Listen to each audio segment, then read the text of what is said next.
Greetings! I'm your host, Dr. Wolfula. When I'm not trying to hitchhike inside a haunted mansion somehow, I'm here at the Wolfie Lair reviewing movies. I think. I'm not totally sure what a review is yet, but I'm getting there. Okay, back in 1989, Disney launched its third theme park at Disney World in Florida. It was originally known as Disney MGM Studios. The park's theme is a functioning film and TV studio, in order to compete with a certain other theme park that was being built by Universal in Orlando. When it premiered, Disney MGM Studios was okay and all, but it had two major problems on its white-gloved hands. One, it only had one fucking ride. And two, the only movies shot at Disney MGM Studios when it opened were Ernest Saves Christmas, Splash 2, and Newsies. Fucking Newsies. Nobody wants to pay $29 to take a picture of a water tower with Mickey ears hot glued on. So eventually, Disney MGM Studios got some rides. One of those rides was Twilight Zone Tower of Terror, which opened in 1994. In a nutshell, it's a drop tower. You go up, and then you go down. Up, then down. Up, then down. Ad nauseum. And nausea. What set Tower of Terror apart from any other drop tower ride was Disney's usual razzle-dazzle. The ride was set inside a building that was made up to be a haunted Hollywood hotel. Not a haunted mansion, mind you. Hotel. Different. Also, Tower of Terror has a very loose connection to the famous Twilight Zone TV series. The ride's not really based on an episode of the show, and the ride's plot doesn't really have Twilight Zone's usual trademark irony. Clearly, Disney just wanted to have the Twilight Zone name up on the ride's signs, and to be able to say it has something to do with the television industry. Come 1997, Disney made its first film adaptation of one of its many rides, Tower of Terror, a made-for-TV movie that aired on ABC and starred Steve Guttenberg post-Police Academy and Kirsten Dunst pre-Spider-Man. It's not like Tower of Terror was a classic Disney ride at this point that might be worth turning into a movie. The film Tower of Terror was very obviously just made to advertise the ride it was based on. Well, it's time to check out this haunted hotel movie based on a ride that's loosely based on a TV show. Oh boy! The film begins on the Halloween of 1939. It was a simpler era, when elevators defied physics, and spooky-looking hilltop hotels were popular hangout spots for celebrities. Keep in mind that these were the early days of World War II. It was a time when a cell phone was the size of a tennis court, and racism wouldn't be outlawed for another 30 years. On this particularly fateful Halloween night, a group of celebrities and a bellhop, who kind of looks like Radar O'Reilly, happened to be riding the elevator, and the hotel happened to be struck by, green lightning, which happens to cause them to go ghost. I don't know. This transitions to the present, where Steve Guttenberg is, I guess, a photographer, who takes pictures of autopsies being performed on H.R. Geiger's rejected alien designs. This is pretty weird. Before things get rated R, though, the alien unmasks to reveal Spider-Man's #1 gal before the reboot. Don't even think about it. I didn't know anybody was in there. How do you think she moved, Olivier? I don't know. I thought she was animatronic.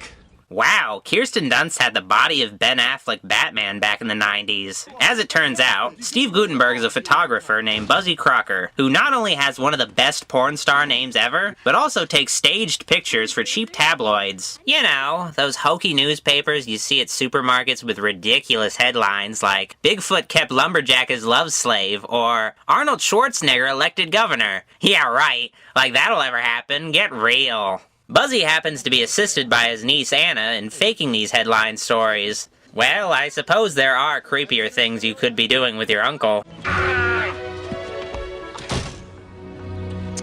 You know, someday your uncle is gonna wake up to find he's not a kid anymore. I hope not. Buzzy returns home to find an elderly female intruder inside. Hello. Who are you?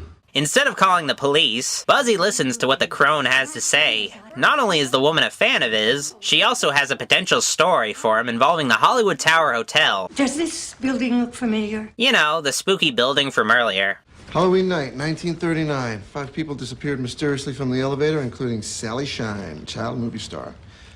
Made little Sally a legend. Buzzy is skeptical about there being a story there, so Abigail here tells him what's what. All right. I'll tell you what really happened that night. Oh, yeah, lady? And how's that?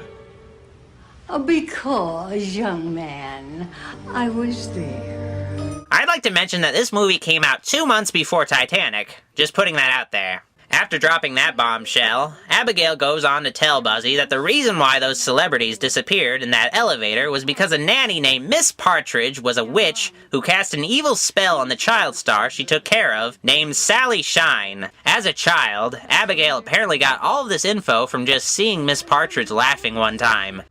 Are you sure you weren't abducted by aliens? Don't you mock me Seriously, Buzzy, just call the police before she pulls a gun out on you. all night. Lady, calm down! Okay, so Abigail wants Buzzy to go to a room in the Hollywood Tower Hotel where he can find a book of souls that will fix everything, I think. I don't know. Obviously, like anybody, Buzzy just ignores this fucking crazy woman. Until he remembers that his job is writing stupid made-up stories anyway, so he might as well just do it. Buzzy heads to the hotel later, which is the actual theme park attraction at Disney World. Just imagine if the Pirates of the Caribbean movies were just shot inside the actual ride. Yo ho, a pirate's life for me. While entering the ride, hotel, Buzzy is scared by who appears to be a hobo looking for a bride. Whoa! Wait! I'm so sorry, Chief. Turns out the guy was just messing with Buzzy. His name is Q, and he happens to be the caretaker of the hotel. Also, he's the grandson of that Radar O'Reilly-looking bellhop that disappeared. Q allows Buzzy to enter the hotel. Alone, though, because, well, it's haunted after all. Coming? What, are you kidding, man? No way. This place is haunted. Buzzy is bound to run into some teenagers and their dog, though. One of the many constants in life. If you live in a spooky house like me, you run the risk of children trespassing and trying to rip your face off in order to solve a mystery. If it was physically possible, Buzzy would split up and look for clues, but instead he just looks for clues. While poking around, Buzzy does indeed find one Book of Souls. Which one, though? The one by Glenn Cooper or the one by James Oswald? The ghosts start doing stuff. You know, pen falling down near Buzzy's hand. There's even some passable late 90s made-for-TV CGI, with Miss Partridge popping out of a mirror. I guess this means the ghosts are pissed off that their book was stolen or something.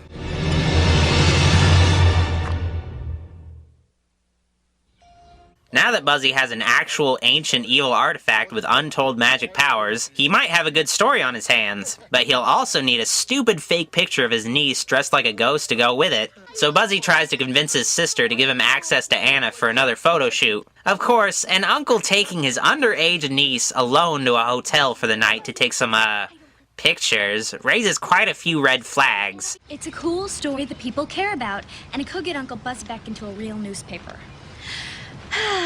Please. At the end of the day, though, Anna convinces her mom that things won't get dangerous this time. You know, even though this photo shoot will be in an old, dilapidated building where a bunch of people died mysterious deaths. It'll be safe, though, totally. Let's roll. What is this? Okay, maybe not. Back at the hotel, Buzzy has Anna dressed like Shirley Temple, so she can look like one of the ghosts, right? Right? Look, by the time I doctor the pictures, no one will recognize you anyway. If they do, I'm moving to France.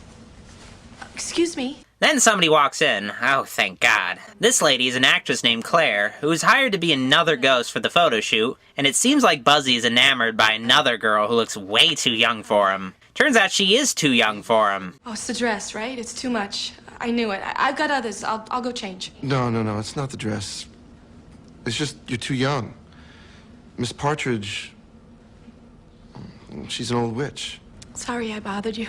Buzzy decides to give Claire the part anyway, because she might let him give her his part, if you know what I mean. Yeah, I'm talking about his penis. Before things get freaky, the group hears some spooky piano music coming from somewhere in the hotel, so Buzzy and Anna investigate. They wind up finding the tea set. Dear Lord, these are things man was not meant to see. Oh yeah, they also see a mysterious green light with the silhouette of a dead child superimposed upon it, and a headless man holding a cleaver. That doesn't matter though, because of the tea set. So Buzzy and Anna escape from the hotel in a panic. Now that Buzzy has seen the ghosts in the hotel, he decides to prove them to be real. I can prove they're a real ghost. Tomorrow's Halloween.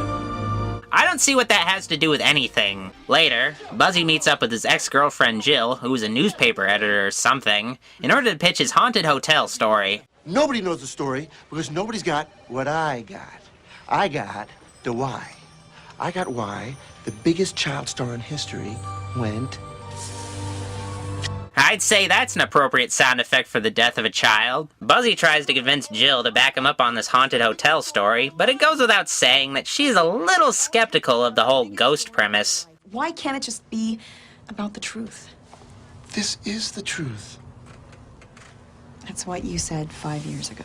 Ah, snap! She brought your failed relationship with her into this. Not only does Jill turn down Buzzy's story, she also turns down ever having sex with him again. Don't come back here anymore.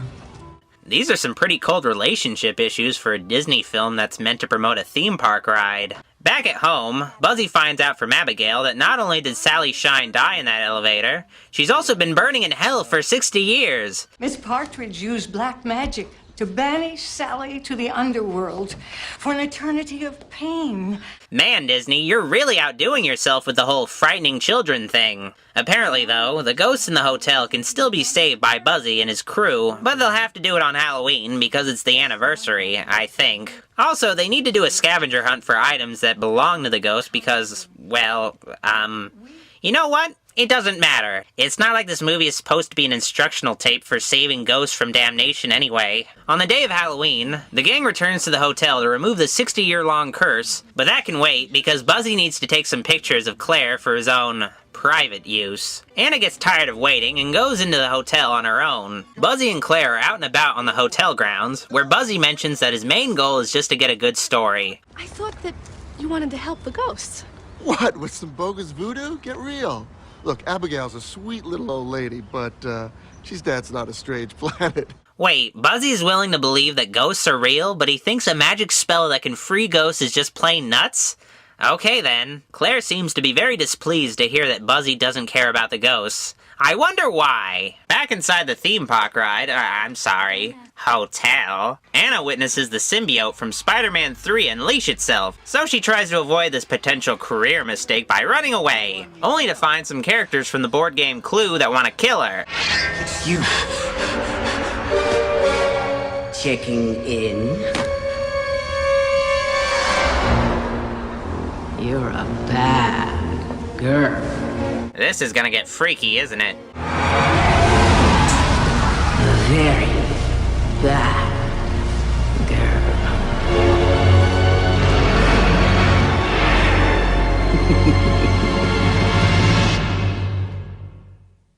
After the commercial break cliffhanger, Miss Partridge relents on the whole killing Anna thing and just tells the young lady to get the fuck out of here. Go away, girl. Leave us alone. The ghost of Sally Shine appears to tell Anna to fix the elevator to save the ghosts, like there already isn't enough things that need to be done to save the ghosts. Buzzy and Anna do some snooping around, and the ghosts finally all just pop up and meet the duo without trying to scare them this time, because that was getting really tiresome. Oh, also a twist. Claire is actually a ghost of one of the dead elevator people. Didn't see that coming at all. Seriously, what was the point of making this a twist? It was pretty obvious from the get-go. Maybe I'm not such a bad actress after all. No, you're pretty bad. As it turns out, the ghosts don't know why they disappeared in the elevator 60 years ago, so Miss Partridge shows up on cue. Anna accuses her of being a witch and killing everybody, but actually, Miss Partridge wasn't responsible for the 5 of them going ghost. 2 twists already? I can only have my mind blown so many times. Well, if Miss Partridge didn't do it, then who did? Good question, Buzzy. It was that old crazy spinster, Abby, the whole time. She's been planning this for 60 years, for some reason. Well, Buzzy and Anna gotta go fix that elevator so the ghosts can go to the ghost party and do various ghost things. How hard can it be? They enlist the help of Q to fix the thing, but the guy won't go into the hotel because he's too scared of ghosts. Especially ghosts who look like Shirley Temple. Horrifying. Q has a change of heart, though, when he hears that his dead grandfather believes in him. He's your grandfather, Q. He's counting on you. Now, if he only heard that from his father, he may have turned out better. Lock and load. Yes. Jill visits Buzzy, despite telling him they'd never sleep together ever again, to tell everybody that old lady Abigail is actually Sally Shine's sister. You see, Abigail was jealous of her sister Sally's popularity, so she killed her. So everything she said was a lie. Nothing like a little child sororicide in a Disney movie. Kids love that kind of thing. Jill presents Buzzy with an ultimatum. He can either go with Anna to help lift the 60-year-old curse off the hotel ghosts, or he can get rich and famous going with Jill to run the story about a crazy old lady. Obviously, he's going to choose his own niece. Oh, wait, I guess not. What an asshole. You lied. You said you were gonna help them, but you lied. Anna's none too pleased about this development. I'm not going in there without him. Yes, you are. We're still doing it. Anna and Q return to the hotel, and there's a bit of a family reunion between Q and his dead grandfather, Dewey. Of course, Q is afraid of Dewey, but not because he's a ghost. It's because he played Isaac in Children of the Corn. Fear is the correct reaction here. Now, I finally got a chance to do something right. I need your help. Eventually, Q mans up and decides to help fix the elevator. Speaking of quick changes of heart, Buzzy decides to go help out Anna and the ghosts after all. It only took a couple of minutes of the movie for him to change his mind. Was this plot point really necessary? While Q is failing at fixing the elevator, Abigail is sort of wandering around, supposedly planning her next evil action. Or maybe it's just dementia finally kicking in. Actually, I really don't think she knows where she is. I feel sorry for her. Anna is wandering around too, and finds Abigail reciting an evil spell that will doom the ghost to an even worse doom than the one before. Instead of tackling the frail old woman and saving the day, Anna just sort of watches in hiding as Abigail does the curse thing for a few moments. Then Anna says stop it, like an evil witch will actually listen to her. Well, it turns out that Anna was too late to stop Abigail's spell after waiting like a minute to do something about it. And the elevator will crash the way it was supposed to 60 years ago. Somehow, Q managed to fix the elevator, but that's irrelevant since it's gonna crash now with a ghost inside. Anna tries to stop the elevator by going inside it and dying too, I guess. Aren't they ghosts though? Can't they just go through the walls or something? Whatever. Buzzy and the gang have to stop the elevator before it crashes. Hopefully their plan involves beating up an old person. Abigail just wanted to magically kill her sister out of jealousy of the child star's talents. I couldn't sing, and I couldn't dance. You know, Abigail, I think that being able to cast magic spells that can kill people is a much more impressive talent than singing and dancing, but what do I know? After lamenting that nobody remembered her birthday 60 years ago, Abigail is reunited with her famous sister, who reveals that there is actually going to be a surprise party thrown for Abigail. It was a surprise. Whoa, the party was for Abigail. I didn't know. I didn't know. Wow, does Abigail have egg on her face or what? This is why you don't throw surprise parties. 5 people died because of a surprise party. They're nothing but trouble. Abigail apologizes to her sister Sally for murdering her and spending 60 years trying to make her death even worse. That's great and all, but Abigail can't reverse the spell she casts now. Man, Abigail, you're the worst. Just terrible. Buzzy and the gang embark on the other elevator in order to somehow help Anna and the ghosts aboard the parallel elevator. Parallel-elevator? You know, I really don't want to be here. Then why did you board the elevator, you dumb fuck? Buzzy attempts to grab his niece Anna from the opposite elevator, and he succeeds at this rescue, but wouldn't you know it? At that moment, a dose of green lightning strikes the hotel. You know what that means, right? It's the one moment that this film has been building up for 80 minutes. Elevators falling down really fast. This is what everyone has been waiting for. Before everybody dies, though, Sally gives Abigail a pendant thing, and I guess their love for each other saves the day or something. So many kids' movies seem to end this way in the 90s. Well, the curse has been lifted, and the ghosts finally get to go to the party they've been waiting 60 years to attend, and you know what? It's kind of a lame party. Oh well, I guess you could say that the party is dead? Get it? 'Cause they're fucking ghosts. Carolyn finally makes her singing debut. Sally and Dewey reunite with their respective families, and, that one guy who played Alfred in The Batman proposes to Carolyn. Will you be my bride? Okay. Then they all go to heaven, I think. Okay, maybe not all of them. Most of them probably went to hell. This is Hollywood, after all. All that matters is that Buzzy gets the girl. who just so happens to be famed R&B singer Nia Peoples. Oh yeah. Do I need to say more? Okay, Abigail is a little girl again and is dead now. So she goes with her sister to heaven. She killed 5 people and dabbled in witchcraft. Yeah, she's not going to heaven. Now that the hotel has been de-ghosted, that means Q is the owner and reopens it to the public. He is quite the player now. Hey, Mr. Todd, how about a picture on your big right? Okay, everybody, we're gonna go on 3, all right? 1, 2, 3. Oh, awesome. Your movie ends with the spinning newspaper cliche. It's good to know that I can remake this entire movie using Windows Movie Maker. Well, that was Tower of Terror. I guess you could say it was Tower of Terrible. Okay, not really. Tower of Terror is a decent 90s made-for-TV movie. Nothing is really particularly bad about the movie. I mean, they did the best they could considering that this is a movie based on a theme park ride about fast elevators. If you're a Disney enthusiast and would like to check out a movie that was actually shot in a Disney ride, your options are limited to Tower of Terror and Escape from Tomorrow. Yeah, you should just watch Tower of Terror instead. I give Tower of Terror a red Steve Guttenberg out of Magic Green Lightning. Who holds back the electric car? Who makes Steve Guttenberg a star? We do. We do. And there you go. Good morning.